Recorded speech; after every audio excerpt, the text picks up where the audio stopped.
We're snorting cap rates and shooting up cash flow here at Deal Junkies.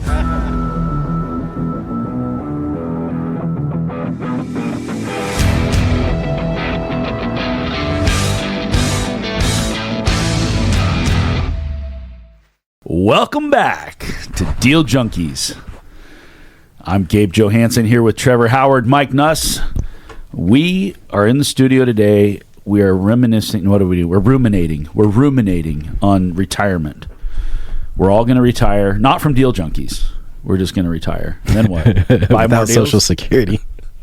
Yeah. Can I give Trevor an apology, though? It's an honest-to-God policy or apology that I appreciate how you are willing to invest in your brain. But don't let my shedding light project. But don't let my yourself. shedding light project onto yourself. Don't take my shedding light on the truth of his semantics and manipulation to get a record. It's framing and semantics. Yeah.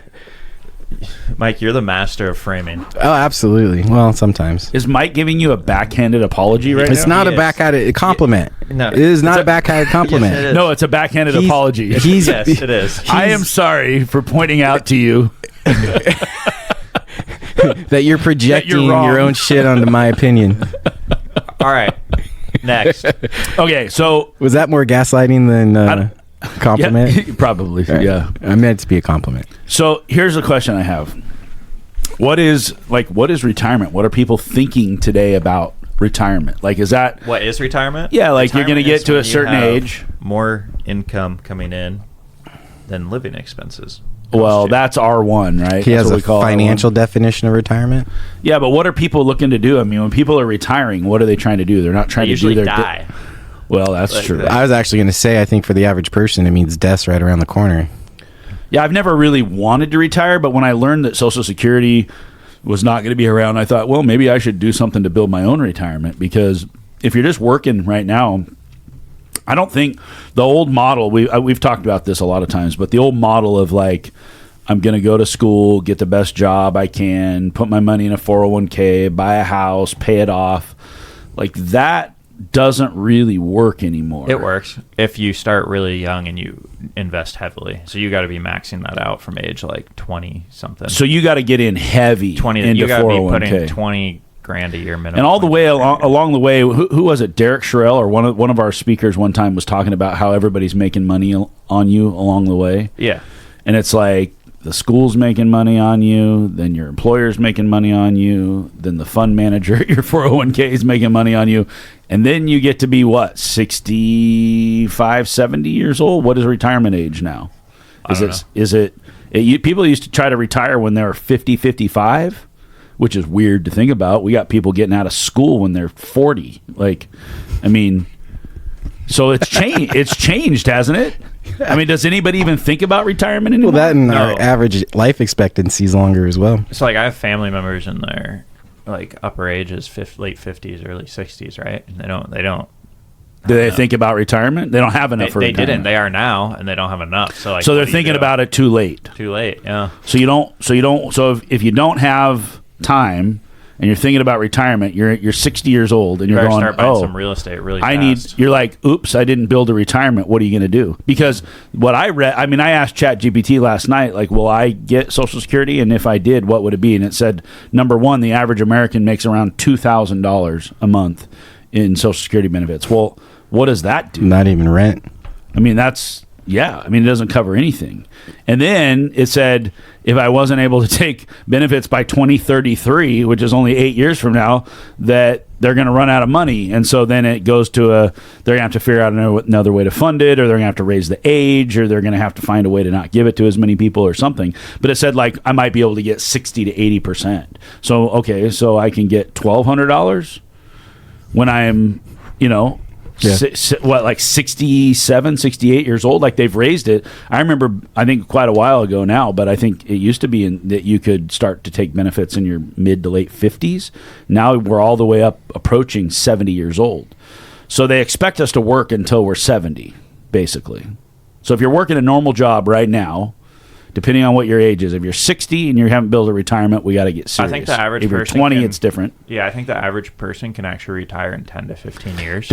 Does anybody even think about this, though? Is anybody trying to build a retirement? Of people do. You use the words, they expect us to work longer. I don't think there's that level of any understanding in expectations. I think these just are models that we build based on whatever they build them for, and then they change, which is, oh shit, we can't allow people to retire at 55, so now we got to make them go till they're 67. Oh, because there's not enough money? Yeah, right. It's those changes are occurring because, well, our system's got a flaw, so we're going to do a short-term fix. You to end the up with flaw people that we have. living longer, and they were thinking you take Social Security maybe in the last because 10 or 20 years of your life. Short-term thinking implementation to a long-term process. And so what's really interesting right now is our parents, Gabe and Mike, they're already retired. They were in the system at the time when the system was built for those people and it worked for those people.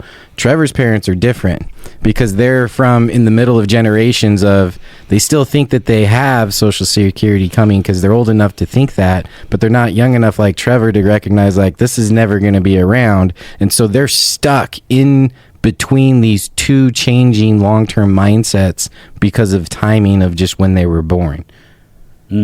And so, well, man, and it worked for them. I mean, for the boomer generation, it worked for them. But everything worked for them. The value of a house skyrocketed. And then when they retired and they started selling off assets, the value of bonds and the yield of bonds and the low risk assets created a lot more income. So they built wealth artificially on paper through the way the system was set up, and then they liquidated that wealth into a high yield fixed income.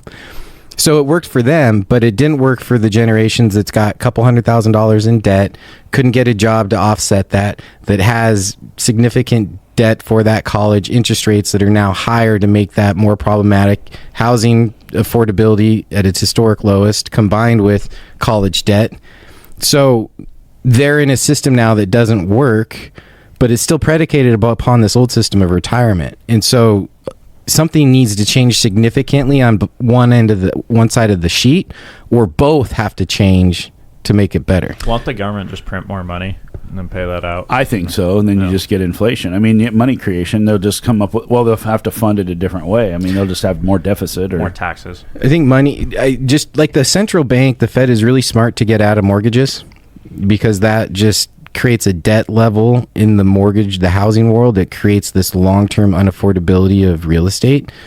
They should do the exact same thing with college education and get out of the college funding, get the feds out of college funding. So you're saying take government out. So basically you're saying government spending, subsidies, any category that the government heavily subsidized just has a much higher rate of inflation, and we should privatize a lot of things. We should privatize home mortgages. We should privatize probably retirement.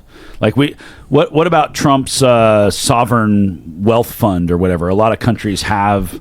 I'm not against the government investing money better, right? So it can socially that's like a lightning rod of a discussion. For example, the government talking about taking some share in Intel. Like that's a big fucking thing, especially for the Portland market, because if you're in the retail real estate world, Intel's layoffs are a big conversation piece to Washington County and Portland. Well, if the government takes a piece and then now stabilizes Intel and we stabilize the workforce of Intel, like locally, we can have a great win. And now the government also gets a piece of a really long-term lasting company that probably still has a lot of upside in it, and it should, because they're doing it because of AI. So I'm definitely not against us. I would much rather our government invest in American companies than American debt. Because all we do right now from a retirement standpoint, Social Security just buys our own debt. Well, guess what that does? It allows our politicians to spend more. So maybe we should stop buying our own debt, stop giving our politicians a really long leash to spend money, and maybe we should invest in the American economy, in the American businesses, and the American producer. Not against that. Whatever happened to Doge? Seems like that's all we talked about for a couple months was Doge. Dude, it just doesn't even exist now, or what? When it's all smoke and mirrors. It's to get your base excited. Yeah, this is what we voted for. This is exactly what we voted for, right before you slide in a huge fucking spending bill. But I mean, we were talking about Elon wanted to cut $1 trillion in spending. Elon was Doge, and Elon is no longer around. And he was saying they were. I mean, at one point they were trying to knock down $100+ billion a month or whatever it was, and then they codified like $9 billion in cuts. So like all of that just became nothing. Mm-hmm. Well, and think about it. If you how do we forget about these things so quick? Well, and if you save money, that doesn't help debt, right? Unless you take that money and pay down your debt. Okay, so but yeah, because that's great to think through what the government can do for retirement, but as an individual, right, and that's my whole point. Is I think that too many people are relying on, I'm not going to have to solve this problem myself. Somebody else will solve it for me. And the problem is, and this is super important to grasp, is that if you aren't taking charge of your own destiny, if retirement is something you really want to do and you don't want to work till the day you die, you better do something right now. Whether that's fund your 401k more, in my opinion, that's dumb. I think you should buy real estate. Like, just go buy a house every year, or buy a house every other year, buy 2 houses every year. Like, whatever you do, it doesn't have to be a lot, but you need to hold hard assets or you're going to be toast. You're not going to be able to retire. Yeah, or you're not going to have any sort of like quality of life at retirement. Well, I think that's the driving mindset of what entrepreneurs, business owners, and investors are, which is, I'm not going to rely on the government for my future income, so I need to create my future income now. Well, I'm definitely not a fan of more 401ks and IRAs, because it's just like retirement buying our own debt. You're just feeding into this ballooning system that you're not actually getting any value out of, and they can pull the rug out underneath whenever that carpet. they want. Whenever they want, they can change the tax code around your retirement accounts, and a significant portion of our stock market is based on our retirement accounts. So if you manipulate the retirement accounts because your spending and budgetary are out of whack, and now people don't want to invest more into their retirement accounts, what does that do to the stock market, which is built up based on retirement accounts? So you have to own assets. You have to own something that provides income and goes against that as a hedge against inflation, and allows you to take on debt so you can pay down debt with a cheaper dollar.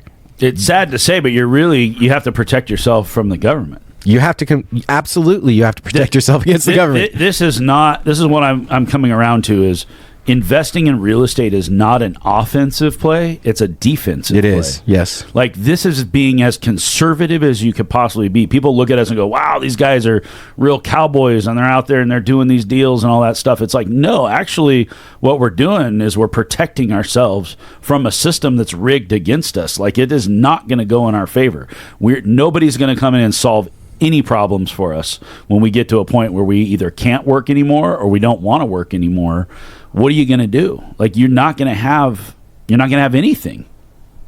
I don't know. You can, what is it? Kiyosaki says savers are losers. So not personally, they're not losers, but financially they're losers because they're printing so much money. There's no way you can hide enough money away. Like, when we talk about you're going to get $2,000 a month from Social Security, like today, that's not enough money, let alone I'm not even 50 yet. When I'm 70 and I actually maybe want to retire, what's $2,000 going to be? It's like, can I take my family to dinner once a month? Like, it's not going to be very much money. I don't know. So I think that real estate's the answer, personally. Hard assets, like you said, you got to own assets. Whether, if you understand Bitcoin, you understand the stock market, crypto, bonds, whatever, those are all assets as well. And that's the other key. I just don't understand it. I understand real estate. That's why I buy it. But real estate seems a lot easier to understand than the stock market. And I think you should double down on what you know. Absolutely. But how could you know the stock market? You wake up in the morning, all your money's gone. Like, some sentiment report comes out because you understand how to read P&L. Like, if you're investing in the stock market, I hope you're looking at the fundamental financials of the actual business you're buying, and not just, well, this person thinks this stock is good for this reason. I just bought the S&P only. That's fine. I don't know if that is fine, but historically it's been fine. Yeah. I learned from a conversation I had with Paul. He was talking to one of the biggest developers in our area, and he said to Paul that he was going to sell all of his buildings and put all of the money into Tesla and crypto. Oh.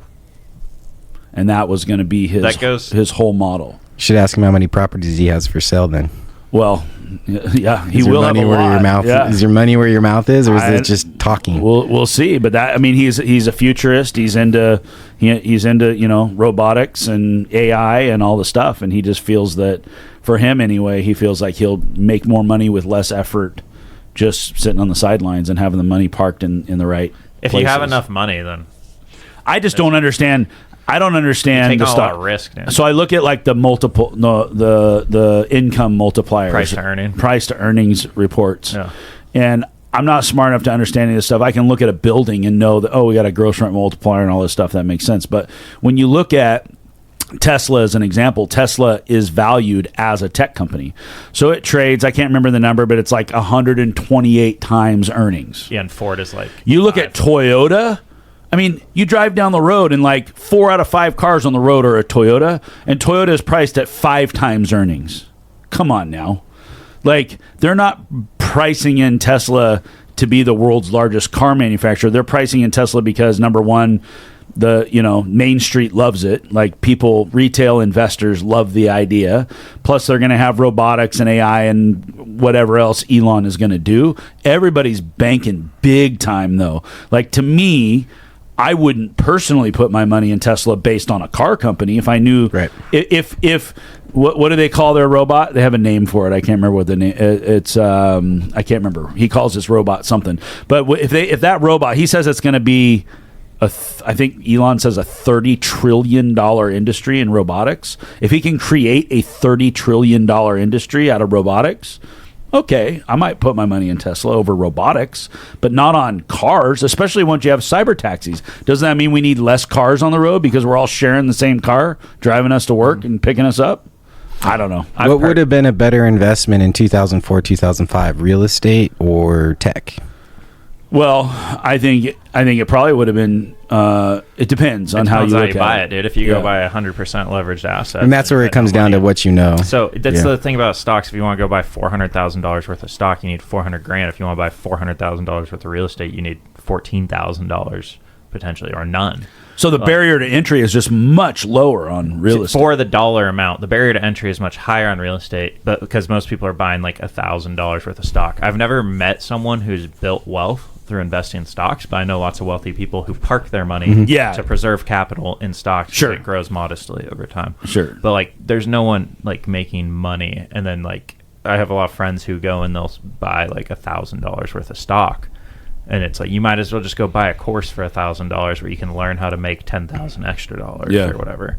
It assumes you want to learn how to make 10,000 extra. Well, they're investing in the stock market to make money, and it's people are doing it because they don't have delayed gratification. It's the easy button to like think they're gonna get rich. Well, it's beyond that. It's the I don't have to learn anything else button. Yeah, it seems like the newer investor. Let's say you've just started thinking of this in the last couple of years, and you got to figure out how are we going to make some more. Maybe it was during COVID or whatever, but it seems like crypto is the younger generation's stock market. They're like, oh, we're too late to the game to be in the S&P or the Dow or whatever it is.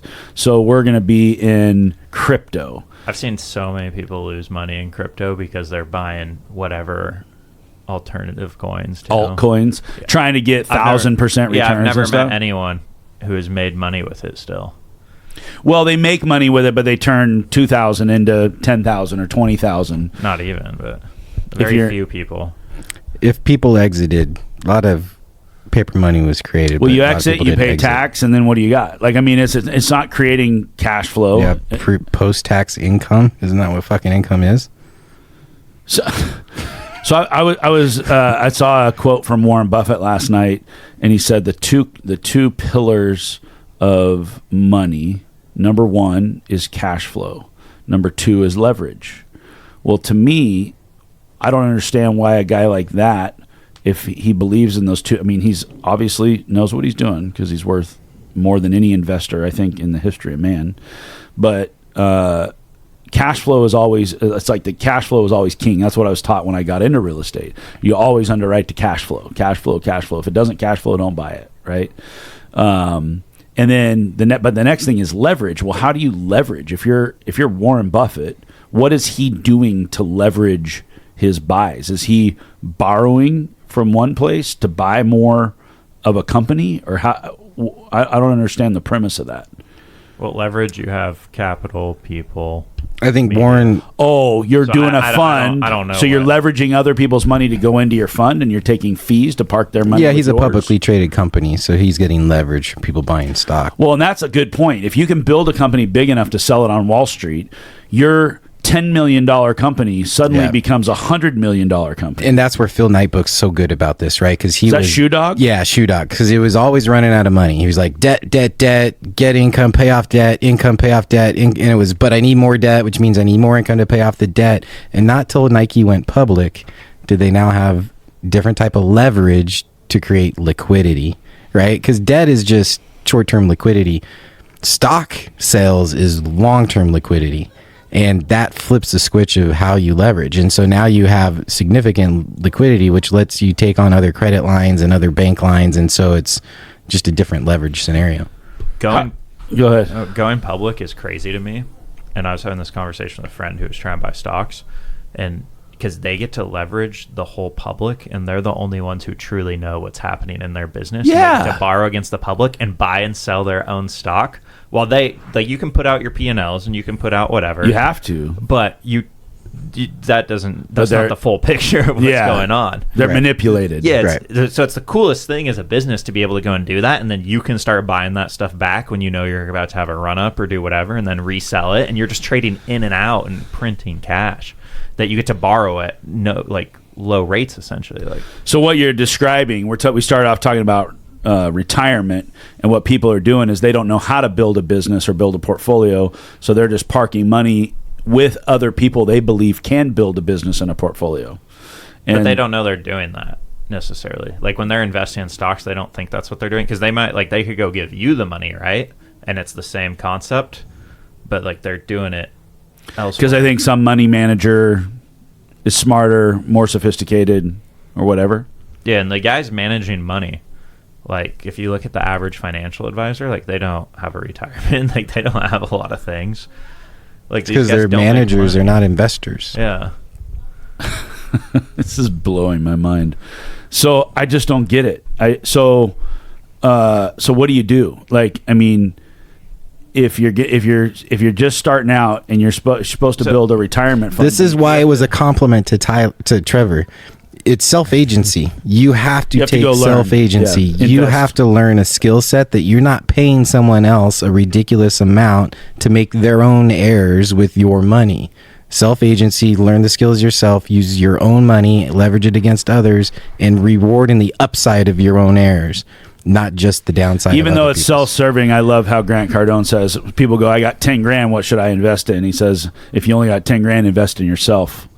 Go find the education you need with that 10 grand to go make 100 or Yeah, you 200 should. or a million or whatever. You Which should. is why I don't want to be in the education marketing world, because there's so much, right? Once the market goes hard, it's really easy to sell a fucking marketing program. And so right now there's... What do you mean go hard? Once it like we've just talked the last episode, how hard it is The to make last 3 money in years, real yeah. estate right now. Sure is easy to sell a course though. Takes 10 hours, 20 hours of your time, I you don't know, I'll let package you it know up. we're trying to sell a course. Yeah, we just sold started. zero. We just turned Vesta into an education company. But so now you have a supply of education to go buy. Well, who do you buy? So when it's 10 grand to go invest in yourself, well, how do you invest in yourself? Mm-hmm. And so now you have this next dilemma of it's beyond what college do you go in debt to go to? It's what seminar do you buy? Yeah. Where do you go to YouTube All for of them. free? And so now it's decision fatigue, and once humans get decision fatigue, they don't make a decision. They stay in their job. They continue their 401k, and they think that they're doing okay. Well, that's like in the book you recommend, Outwitting the Devil. It's basically like 80% of people don't have agency over their own lives. Yeah. They're just not thinking and kind of going with the system that's built. So you want to be a But free thinker. You want to be a free thinker. Be in charge of your own destiny. Be an individual and understand that nobody's going to save you. Even when you think you have security, it's a false security. It's not real. The government's not going to save you. Your employer's not going to save you. Only you can save you. And yeah, I think building wealth is like very simple though. It's you spend less, you make more, and you invest the difference. So actually implementing that over a continued period of time is what's hard, because you have to have the delayed gratification. But it's not complicated. You just live below your means, and then you invest that money, and then you try to increase your income. Yeah, it's hard. It's hard to think about how do I make more money, and then once I make more money, not actually spend it or improve my lifestyle. Everyone actually mostly spends the money that they don't have ahead of time, and then go make more to try to make up for it. Yeah. Versus just living off less. And that's because I knew about, I thought about retirement when I was 21 because I didn't want to work. So I thought through the whole exercise of what does this take? How much money do you need? And how do you get that much money? And I didn't know how to make more money. I only knew how to make $50,000 to $70,000. So then my solution was spend 12. What's interesting about you is at 21 you didn't want to work, and you worked more than anybody I've ever met in my life. I didn't want to do that type of work. You didn't want to do that work. You didn't want that job. But you go on a trip to Greece and you're sitting on a yacht for 2 weeks and you work the whole time. Yeah, I like this So you job. do want to work. Yeah, because then if you don't work, you'll die. So if you're not doing anything. But you wanted to retire from a job you did not enjoy. I wanted to have the and that's decision. probably what most He people... wanted to love. Work is a bad four-letter word. He wanted to love what he does. Yeah, I just live all my life is completely integrated now. I do whatever I want, whenever I want. But you always want to work. Yeah, a lot of the time. But it's not work to me because I was just doing this anyway, for fun. For fun. Yeah. This was fun. Find a job you love and you'll never work a day in your life. And then people have the problem of okay, what do I actually want to do, right? So people are I'm interested in this, that, and that. But what they should be doing is trying it all. So you should keep trying things and quit. You should immediately quit the job. Well, you should get another job. If you hate your job you're at, and you should move on to the next. Unless you're just lazy and you don't like to work, and then that's another thing. That's kind of an entrepreneurial thing, to be honest with you. Yeah, some people are cool with what they're doing, and if you're happy with what you're doing, then awesome. Just ignore everything else and be happy with what you do, because it doesn't matter if you're cool with it. Except for you're not going to get to retire. You could if you're maxing out your 401k. I think you can, and most people can over a 20-year period. How many? You have to do that over 20. I've never seen anybody max out their 401k. I did it every year when I started out immediately. I maxed out my 401k, my Roth IRA, and then I invested all the additional into a Vanguard account. Yeah, when I bought SMI Property Management, we had over 100+ employees, and they had already shut down the 401k program because there was hardly anybody that did it. Yeah, because no one's thinking forward. They can't look forward far enough. Interesting. So it's just hand to mouth. You're just saying this is just right now, today, is all I can think about. You're going day by day, and you're not thinking forward because you're not trying to change your life. You're not trying to do anything different. Survival. It's just survival mode, basically. Mm-hmm. So if you're thinking about retirement, I mean, that's the one question I had was, why do you think about retirement? One of the reasons you think about retirement is because you just don't like what you're doing. You want to do something different. Yeah, you think of a life where you have less demands on you and more autonomy and agency over your life, which you can do now. But we're lucky because we're young and we have the means to probably retire if we wanted to, maybe not live the life. Who's young? Yeah, well, all you're of us young. In this room? Mike and I are still pretty young. I'm younger than both of you. What are you talking about? I'm not as young as you guys. I'm starting to think about it more, but I'm not thinking about retirement per se. Yeah, you'll never retire. But you know what I am thinking about is at some point in my life, I mean, my mom had a stroke. Well, if I had a stroke, I wouldn't be able to do some of the things that I do today. There are going to be some limitations that come with age to where you may want to do what I'm doing today, but I may not be able to. And so I need to have a life that's set up to where if I, have to spend 6 months in recovery from a heart attack or whatever it is, you know what I'm saying? You want to prepare for those things. My mom would have to live, she would have had to go on Medicaid and give up her house and pay out and spend all of her equity down to, I think they told us, $2,000. So she owns her home almost free and clear. It's probably worth over $1 million today, and she's got a few $100,000 maybe in a savings account or something. So she's fairly wealthy, I guess you would say. It's like a $700,000 house. You think? Yeah. 4,500 square feet in McNary Estates Golf Course? You got to spend a lot to remodel that thing. It needs to be updated. 1980s and 90s suck, dude. It's late 90s. Yeah, okay. It means there's nothing wrong with it, but there's nothing right with it. So they came in and they talked to her and they said, hey, if you want to go to a place where we can help you and be on assisted living or whatever, then you got to spend they like count your jewelry, your cash, your all your assets, and you have to spend it down to literally like $1,000 or $2,000 before Medicaid kicks in. Then Medicaid takes over, right? And I'm like, that's not going to happen. We're not going to sign up for all that stuff. Well, luckily, I've been able to help take care of my mom and hire caregivers and have her be in her own home and stuff like that. But like, can you imagine? Like, the average person wouldn't be able to do that. I mean, you spend $500 a day on the low side to have 24-hour care, even if that's only for a few months. Yeah, you're but spending a lot of money. Yeah, but at the same time, so what we're talking about is means testing. If we're talking about entitlement spending to help people, and someone's got well over $1 million of net worth, it just isn't liquid to the point, well, is that the person we should be paying all their Medicare, all their medical expenses No, for? I get that. Yeah. I get that. But I'm just saying, if you built something up, like, it's going to just disappear. I mean, it'd be a good thing that you had it. It's forced to disappear before you get any benefits. Yeah, absolutely. But when we're talking in this whole entitlement spending, one thing that I learned in the whole political world is no one likes means testing. When you're talking about rent subsidies, any type of subsidy on the income side of it, advocates that want that money to flow to the people who need it hate means testing, because means testing is a way to control where the funds are going. Sure. But on the back end, we have it. So what do you think of this new Trump thing where they say after 2 years of Section 8, you got to phase out of the program? Like, have you seen that? I think a lot of his solutions are based, the administration solutions are based at a context of the economies that these people reside in. You know, like, okay, sure, you don't want someone to be on Section 8 for a long period of time, but they live in an area where their cost of living's gone up 400% while they've lived in that unit. How do you expect them To go find a place. Yeah. And the only way they can find them place is to start completely over in a whole different place in town, in location.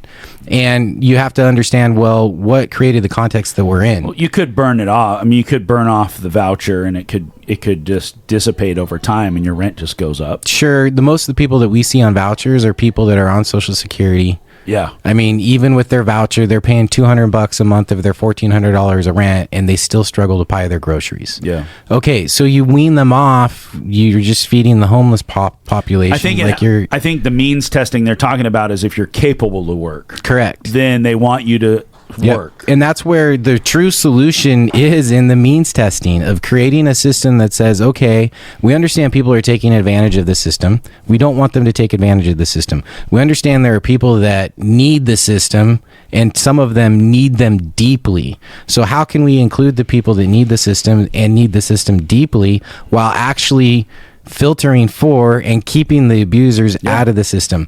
That takes a significant amount of work and effort and a significant of political agreement, but we focus on what we disagree about rather than what we do agree about. And so what you get are these solutions that are really not a compassionate solution to the actual problem. And rather than attacking the problem, which is, guess what? You're spending way too much fucking money and you're inflating these people out of their homes because you're not allowing their incomes to keep up with it, because your solution to inflation problems are cutting off incomes. Understand the context of what we're in and realize that your quick solution isn't actually a solution. It is a political statement to rally the base that doesn't like people taking advantage of the system. No one likes that, right? And you got to imagine that it's not as black and white as everybody looks at it either, because somebody with a very deep need on day one that goes in may become an abuser over time. Yeah. They go from a deep need to a light need to an abuser. It's like, at what point are we enabling to where it's like, hey, we needed to get you into housing, and now you've been on housing, you had a chance to get a job, now you can pay a little bit more of your rent, and as time goes on, you can go back out and be, free of the system again. And I'm the first one to admit it does suck. Like, I have a lot of Section 8 tenants, and I have some Section 8 tenants where, like, I'm really happy that they have it, and then I have others I'm like, are you fucking kidding me? You're in a 3-bedroom house for one person with 2 baths, and it's just a hoarder house, and the only way to change this is for me to give you an eviction notice, a qualifying landlord reason. so that way you go get in. But the problem is that doesn't help Section 8 because her voucher, whether she's in my 3-bedroom unit or the 1-bedroom apartment next door, she's getting the same benefit. Right. Side note, question for you, and something I've been thinking of. So I think the answer is, can we? I think the answer is yes, but it's how do we? So downtown Salem, I think Salem would be a really cool city if you could clean up just that middle area right there, because we would have hundreds of acres of parks all connected, and then you would have this area of downtown's pretty cool, like the main area, and then you have Broadway, which is pretty cool, and the whole in between is kind of a mess because there's like 900 homeless people that live there. They spend $26 million a year on that problem in Salem, and it doesn't improve ever. Yeah, money's not the problem. Yeah, for $26 million, it seems like you could fix that. A year spent. It seems like that's a simple thing to do. Like, so how do you, like, as us living in this area, because I think it'd be cool to have that and it would improve the city a lot, how do we impact that? Like, who decides that is that for this reason? Like, who decides this is allowed and this is okay? I think that what you're talking about is a much deeper kind of cultural problem that has to be solved. Like when we went and we were in Europe last year, like you just don't see, like, they don't have homeless people. Yeah, they don't have homeless people, or if they do, maybe they're in some facility or something.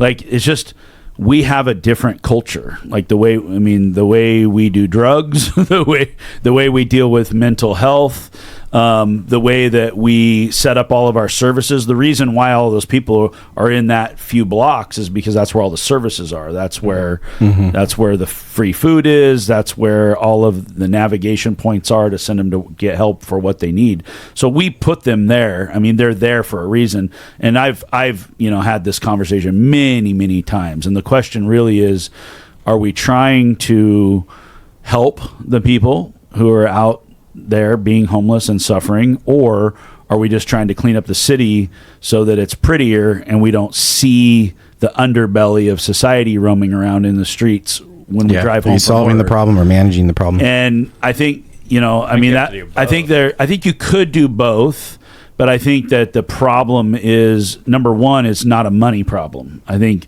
because if you look at, they do surveys all over the country and they ask people, what's the number one thing on your mind about what needs to be dealt with? Almost unanimously in every area, it's homelessness. There are areas like Idaho and other spots where they don't have the same problem. But I mean, this comes down to me of like, every single person in our city is going to have to come together and have the same culture and mindset change around what it is to be homeless, why they're homeless, what you do with them once they're homeless, who are we helping. And it's just like this other conversation we're talking about with Section 8. It's like, when is there a deep need and when is there abuse? And I've gone to the point where I've been out in the park handing out sandwiches before, and you talk to people and, it's pretty interesting if you just go out there and talk to them and see why they're there, what's going on. For the most part, they're not going to hurt you. They just stink, and they don't look pretty. And so, but the problem, you go, hey, you want a sandwich? And they'll say, well, what do you got? Well, I got turkey and ham and PB&J. And they'll be like, nah, I'm good. They're not really that hungry for the most part. We've done a good job. It's a sad analogy, but it's kind of like a stray cat analogy. It's like, a stray cat is going to go to whichever house has a bowl of milk sitting outside. And that stray cat's always going to be a stray cat as long as there's a bowl of milk sitting outside somewhere. And so we have a bleeding heart sort of society where we want to help people, but many times what we're doing is just enabling them, or we're not really. There are some very severely mentally ill people that are out there, and there are services that are available to them. We have all of the things needed for you to not be homeless in Salem, Oregon. All of the things. So is the problem, because if everyone wants that problem solved and people are willing to allocate $26 million a year to these 900 people, seems like a very solvable problem. Let me ask you a question. Do you think those people want to be homeless? Yeah, that's the other problem. Is it comes at the individual level, it comes down to self-agency. A lot of people with mental health issues will not check themselves into mental health support. I was up in Portland doing an outreach one time, and I said, well, you know, what are you going to do when it gets cold? And he goes, oh, I got a girlfriend that lives over in that building over there. I'll go stay with her. It's like, so what are you doing out here? He's like, oh, she doesn't like my drinking. So I go hang out in the park in the summer. And it's like, if you go by that park in the middle of Portland in summer, it'll be full of people hanging out in tents and sleeping in sleeping bags. If you go by there on a day where there's an ice storm, they find a warming shelter, they find an apartment to go to, they find somewhere else to go, because otherwise you're going to die. You have to go inside. Yep. So like there's just sort of this thought process around like, when are we being compassionate versus when do we take it too far and we enable them and we're not really helping them? And they're not going to get sober or get mental health unless they want to have that. We don't have a way to force people into institutions to get sober or try to help with their mental health. Well, you mentioned it's not a money problem, but it is an allocation of money problem. You mentioned it is a mentality. We do think differently, absolutely. And the problem is okay, what are your solutions? Washington, D.C. with the National Guard is a great example. Okay, so they're coming in to deal with the homeless, and some of the comments from the press secretary out of the White House are pretty insane, which is, we're going to put them in shelters. No, your options are shelters or jail. That costs $26 million as well in the city of Salem. Yeah. The other, if you don't have shelters, where are you going to take them to? If your jails are full, where are you going to take them to? And the problem is when it comes down to the allocation of money, the conversation boils down to socialists and capitalists. But who do we always point to of the communities that don't have these deep homeless issues? The socialist European countries. So there does need to be a community level of attack of support to allocate resources in the way that those communities need the resources allocated. Well, when we were in Sweden, we were like, hey, what's it like in jail? And they're like, oh, jails here is nice. It's like better than an American hotel. And we're like, why, how do you go to jail? Like the cops, they said, no, the cops are really, really nice. They said, just don't do any drugs. Don't even get caught with weed or anything like that. Right. So just at a very base level, their culture says, you don't do drugs. That's not a thing we do. It's not something we do here. Like, you get caught doing drugs, you go to jail. It might be a nice jail, but you're going to jail. And that's why I pointed to the socialist versus capitalist comment, because there's so many significant fundamental differences in how we think, act, and react. But yet we boil it down to you're a socialist or a capitalist. We could never have their society, though. We spent a couple weeks there, and we were like, this is pretty cool, but we're Americans. We're we're like free thinking, independent people. They're trying to be just like one another, and they're like, they all look the same. They're all healthy. They're fit. They live a long time. Yeah, we want to be diverse, but they're all trying to be the same. And we're all trying. Place yeah, we're like, this is cool, but we could never be Swedish. It just wouldn't work. Yeah, we're just not wired that way. But that means we need to be willing to live in the byproduct of what that mentality is, which is a huge wealth gap, which is a huge income gap, which is a larger portion of your population being dirt ass fucking poor, and being able to make the decisions of, well, maybe I'll sleep on my girlfriend's couch, or maybe I'll sleep on the park bench. Yeah, that is the byproduct of our mindset. Because we have a broader spectrum. Freedom. You weren't allowed to not work there. So really, when you think about it, being ultra rich or being homeless is the American freedom that we seek. Like, being able to have that bandwidth to go either direction is what we're looking for. The richest human being wants the freedom of a homeless person. Yeah, time freedom, huh? It's amazing, in America, isn't it? Yeah, over there, they're like, man, they pay 50+% in taxes, income tax, but everybody lives in kind of the same little apartment unit. Everybody takes the train. Everybody, shops at Macy's or whatever. They dress similar. Like, I mean, everybody kind of does the same life, and they live their life, and then they retire. And it all comes down to framing and semantics. Which is, you can frame that in any way of hate that you want. You can frame that in any way of love and compassion that you want. And then you can make a case to argue against the other side. So the only way to fix the problem is just to fix ourselves, I think. I mean, absolutely. I think you just have to look inward. And if you want to help them, I would just argue that a lot of the help that we think we're giving is not actual I don't know, $26 million, you could build housing for 500 people in 1 year. You know how you were talking about under the bridge over there, you'll have a bunch of people in tents and stuff, and they're starting fires, and you're driving over the bridge, and it looks like it's on fire. Yeah. And then next thing you know, they're all gone, and there's a fence up. Yeah. Well, they spend $1 million to clean that camp up, get rid of whatever take it down. is out there because they use hazmat suits and there might be needles or whatever. And then and then you go back a month later and they took the fence down and they're all living under there again. So, but here's the example: who's spending that money? Well, just your math. You just said $26 million. You can house 500 people within a year. No, that's $52,000 per person. How are you housing a person for $52,000? Oh, I think you for sure could with like SROs. Yeah. Or you convert motels. I mean, they did that during COVID. We figured out how to get everybody inside during COVID. I did that math. Nobody was staying in a hotel back then either. Yeah, I was doing that math thinking for like $25 million, we comfortably house like 200 something people.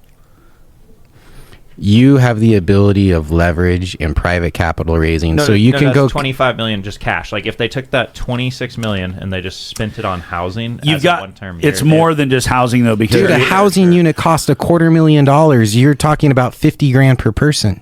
Yeah, so if you go build a housing, so you need 5 times leverage. Bathroom. No. Well, I'll give you an example. I represent the Salem Housing Authority in a lot of their transactions, or SMI does, and I sold them a retirement community that didn't end up getting finished here in Salem, and it was really like I think it was like a 19 unit thing, but each one had 2 bedrooms with a shared bath, so they called it a 38 unit. And this thing cost millions. I mean, it cost a few million to buy it, took a couple million to finish it. And then the problem was, this is for the highest risk people. This is for people that they go out and they identify, they say, okay, if we have 1,000 people, there's 100 that are like, we have to get them off the street. Like they're going to hurt themselves or somebody else, something's going to go bad. And so they take that highest risk, and the people who qualify, they put them in this place. So, but here's the thing is $5 million bought the building, but that building has to be fully staffed. Mm-hmm. You have to have therapists and doctors and all this stuff that are there, and offices and everything. Like it's more than just I need a place to live. And the next thing that happens is they're inside one of those units in this brand new building lighting a fire in their bedroom because they're used to sitting outside. Like they don't understand how to live inside because they've lived outside for so long. So if they're even willing to sign up for that. So now how do you teach, it's this whole thing. I mean, it's far more complex. That's why I say, like, $26 million is a drop in the bucket. So even if you did build a 10-bedroom SRO, can you get it done for $526,000? There's no way. There's no way. They're not using that money to build housing. They're using that money. Whoever's doing the cleanup jobs around town is taking the bulk of that money, I bet you. But even if they did allocate every penny to housing, you're not solving your problem through housing. And plus, housing alone can't solve it. And if you can't get a Section 8 tenant to learn how to move out after a couple of years, how are you going to get somebody who is homeless to go into a shelter and then get out of that shelter? It's an ongoing thing. And that's why you can't just point to these are Democrat policies or Republican policies. This is cultural exactly. This is a cultural change we have to have. It's not a political thing. And our leaders, by pointing at the other end of the aisle, are not actually helping. No. Yeah. So the citizens, just like you have to have agency and solve your own retirement problem, if we're going to make Salem better, we got to solve our own problem. Dame and Homer, the biggest developers in Portland who developed the Pearl District and developed the South Waterfront, are dying to put shelters in, are donating millions of dollars, are buying land here, buying land there, creating collaborations here, creating collaborations here. Why can't they get a project done? The neighborhood associations won't allow them to do it in your neighborhood. Yeah. Like we had to give notice for our detox facility. They don't care what it is. Everyone is no drug house. No one's going to be, there's no security. There's a whole program about it. And the packet that you got that showed 15 different pamphlets of all the programming. And we just spent $46,000 on electronic fucking locks so they can have key cards. No patient can go outside of this heavily. But no, this is a drug home and you can't put it in our community. NIMBY. Yeah. Not my backyard or whatever it is. So part of the problem is your property owners. So systemically, your long-term owners. Yeah, I want people to go help those that need the help. I just don't want you to do it in my backyard. Correct. You can understand that. It lowers their property value. It changes the dynamic of, Depending on where it's done at, does it lowering property values in the Pearl District when they're already at a fucking historic low, when you can't sell it Probably for what not. you paid for it when it was brand new? I don't know. Right? And so, that was one of the questions I got from a property owner. So my response is, you can't just say this coming in is going to lower your property value. You have to look at what was there and what will it be. You already had an uncontrolled mental health issue on the premises spilling into the streets of the neighborhood. So now it's actually going to be securitized. There's actually going to be screening. There's actually going to be people there that are managing the population. Yeah. So what the actual change is a benefit for these neighbors because of what it was. Now the Pearl District, you can say, well, you can't take the space under the bridge, and then, well, what is it now? It's fucking a bunch of drugs and unmanaged populations having sex in the middle of the street underneath the bridge. Maybe it's better to put a homeless shelter there where now you have services and you have people managing people and you keep people from doing the drugs and the sex right there underneath the bridge, right? And so, but if you're a NIMBY, you don't want to think beyond that. Yeah.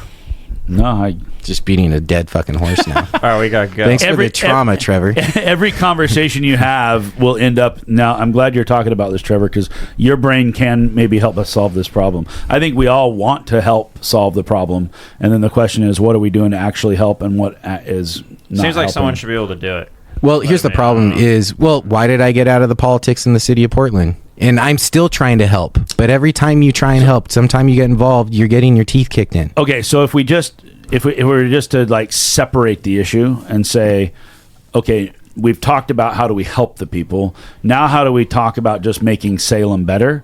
You want to know how the other cities have done this? They give everybody a $500 check and a voucher and a bus ticket, and they send them to Portland or Salem or Astoria or one of these places where we go, oh, let's give them free sandwiches. So if you don't want them in town, like if you're in Boise and you're homeless, I bet you within 24 hours, somebody will come by and pick you up, and you'll be back in Salem tomorrow. They just don't allow it. They just say, this is just not something we do here. Boise is a bad example. If you want to be homeless, go somewhere else. Boise is a bad example. They actually set you have to allow, federal case, you have to allow camping in city streets unless you have enough shelter beds. That was a precedent. Well, go to Boise. There's nobody homeless. You know why, though? Because it's so hot in the summer and so cold in the winter. You they die have a bigger homeless problem than you realize. Have you been to Boise recently? I was there during COVID.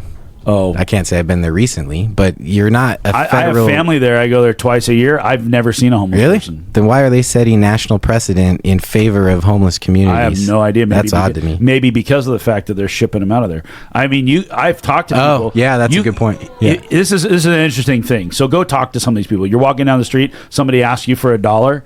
Give them $1 and just ask them, by the way, how long you been in Salem? And you will be very surprised to find out that most of these people are not from Salem. Yeah. No, that's for true because we do have the services. Yeah. How did you get here if you're homeless? Right. And so that's kind of the means testing portion of it, which is, are we helping our community or are we creating a place for other? Yeah, we're just a landing spot for other cities. Well, that don't want that. the 11-person stabbing downtown by the Union Gospel Mission was an out-of-state person who just arrived on a bus, had a mental health crisis, and started stabbing other homeless people. Yeah. Like, so maybe you should protect the homeless people in your own community. This is such a complicated issue. We can't just say it's solved with money. It's solved with political action and bipartisan support.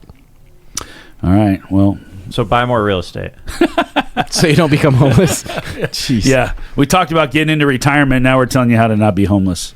Well, we'll make our city better. Salem's a cool place. So it'll be fine. It's going to work out. All right. We're going to wrap it up. All right, guys. Thanks for listening. Please share us. I think Trevor said we have 29,000 unique listeners now. So I don't know about unique. We have a new podcast studio coming too, so you'll be able to watch us. Boy, we went from 25 to 29 that. Well, that's what you told me. You told me 29,000. 29,000. I don't They're know not that unique. Stats, though. Oh, they're not unique? I have no They're idea. just normal people. Mike's going to have to comb his hair now, though, because we're going to have nice, high-quality video. No, it's going to be amazing. I refuse. All right, Deal Junkies, thanks for listening. We'll see you next time.